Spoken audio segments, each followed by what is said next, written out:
خوای گەورە لە لای پیاوباشان و ساڵحین زۆر گەورە و عەزیمە بە معنای کەلیمە، بەوەی کە چۆن لە ئاشکرا مامەڵی لەگەڵا ئەکا لە پەنهانە زیاتر و زۆرتر و جوانتر مامەڵی لەگەڵەکە.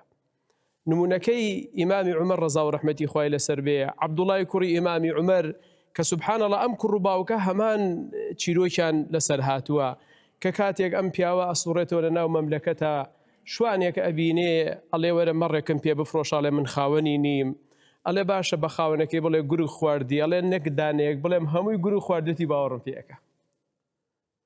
واللهی زۆریش محتاجی ئەو پارەیەم، بەڵام ئەین الله. ئەم شیعار و دروشمە لە ژیانمان کاڵبووەتەوە ئەین الله. خوا لە معادلەکە لەکوێیە لە ژیانمانە، ئەم ئەین اللهە بگەڕێتەوە ژیانمان سەرتاپە ئەگۆڕێ. ئەمە شوانە نە خوێنەواری هەیە، نە شەهادەی هەیە، نە حوجرەی بینیوە، نە مزگەوتی بینیوە، بەڵام عەزەمەتی خوا حوزوری هەیە لە ژیانێ. بۆیە کە ئەڵێ ئەین الله، سەیدنا عومەر بەرە بێتەوە دا لە زەوی، ئەڵێ واللهی ئومەتێک ئەمە کەسەکانی بێ هیچ کاتێک خوا زەرەر و شکستیان بۆ ناهێنێ. بەڕاستی زۆر زەرورە ئێمە کە داوای ساڵحی و ساڵح بوونەکەین با بزانین خوا لە ژیانمانە چۆنە.